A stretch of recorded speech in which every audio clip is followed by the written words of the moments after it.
Platinados de plantão, prateados ou não, tudo bem com vocês? Eu estou aqui nas minhas mãos com a revista Exame, que traz na capa o poder da diversidade, ou seja, é uma matéria que fala do quão importante é que as empresas pratiquem a diversidade no seu corpo de colaboradores, né?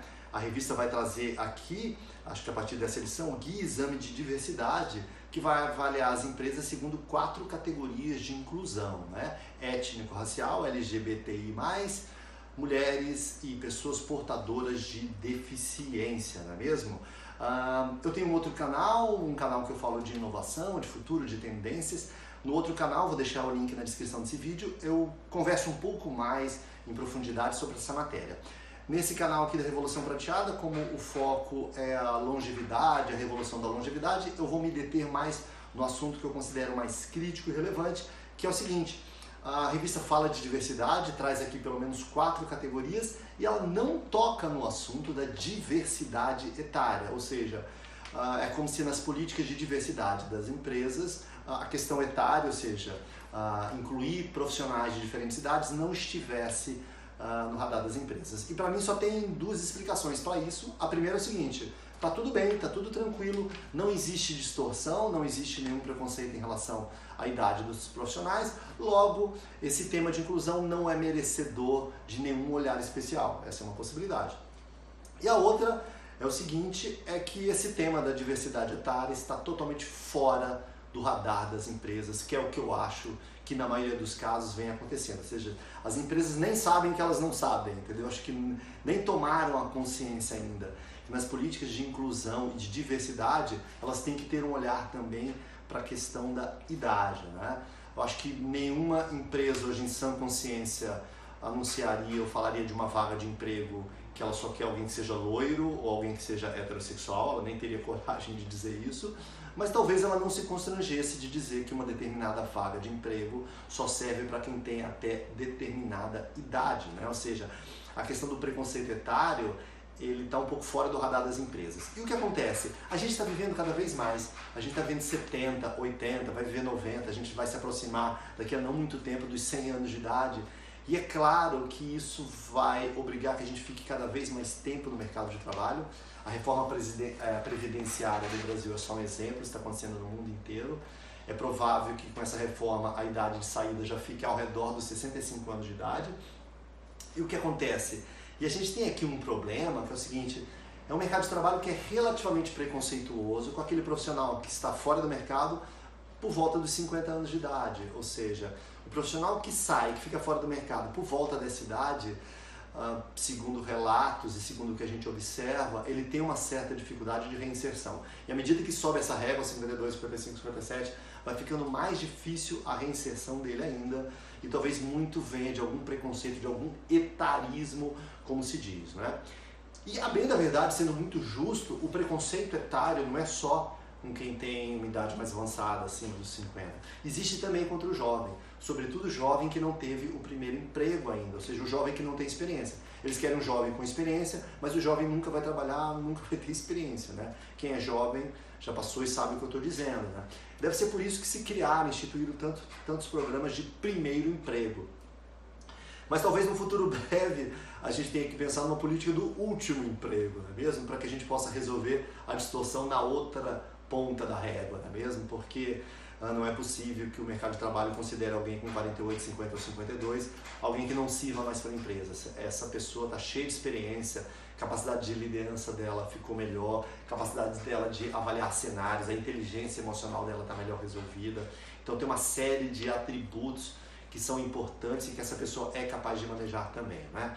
A gente já tem no Brasil uma série de iniciativas, mas são muito pontuais e isoladas. Empresas, acho que eu vi algum exemplo da Gol, por exemplo, que contrata para algumas funções profissionais sêniores, mais velhos, mas são casos muito isolados. Tem um exemplo super bacana no Brasil que é a Mature Jobs, do Morris Utbach, né, que tem uma iniciativa de incentivar, criou um banco de dados de profissionais maduros. Então é uma experiência, pena que isolada, mas uma experiência pioneira e muito interessante. Eu recomendo que vocês conheçam, né?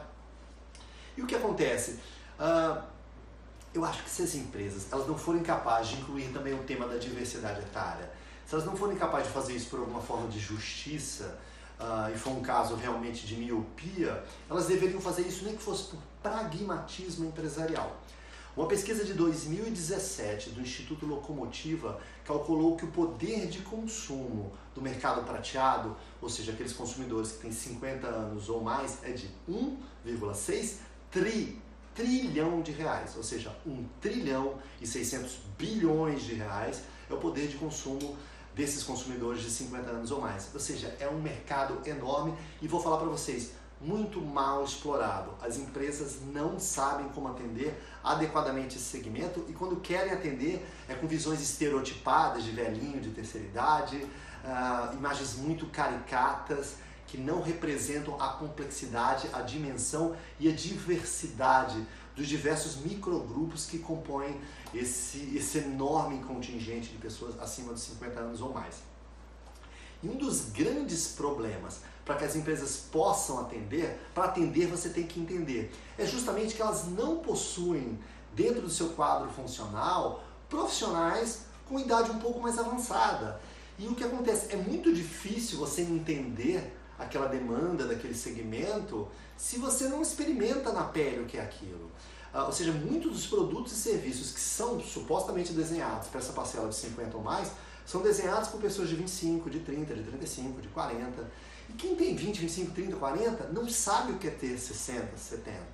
Quem tem 60, 70 sabe o que é ter 30, o que é ter 40, o que é ter 25, porque já teve. Quem tem 30 não sabe o que é ter 60. E eu não estou advogando aqui que não se tenha pessoas de 30. O que eu estou falando é que as pessoas têm que conviver com uma maior diversidade etária. Que são esses funcionários que vão ajudar, inclusive, a entender melhor quais são de verdade as demandas, desejos e necessidades desse público, que não é o que muitas vezes se pensam nessas visões distorcidas, estereotipadas e caricatas do que seriam os velhinhos ou terceira idade. Aliás, eles nem gostam de ser chamados de velhinho nem de terceira idade, e a gente tem gente aí com 50 anos de idade que está super bem, fazendo triatlo, com vida sexual ativa, empreendendo, aprendendo, entrando em faculdade. Então, acho que não dá para ser muito restritivo e reduzir esse segmento enorme a essas visões caricatas e distorcidas. Mas para isso, um primeiro passo é incluir nas suas políticas de diversidade a diversidade etária também. Tá legal? Espero que você tenha gostado do vídeo. Se você é um empresário, espero que você considere também a questão da diversidade etária, porque diversidade é bom. Empresas com diversidade são mais divertidas, são mais justas e são mais lucrativas também. Tá legal? Espero que você tenha gostado. Se gostou, se inscreva. Aqui na Revolução Prateada tem uma grande diversidade de material. Viva a diversidade, viva a Revolução Prateada. E se você se inscrever, 1 trilhão e 600 bilhões de muito obrigado. Um abraço e até o próximo vídeo. Tchau.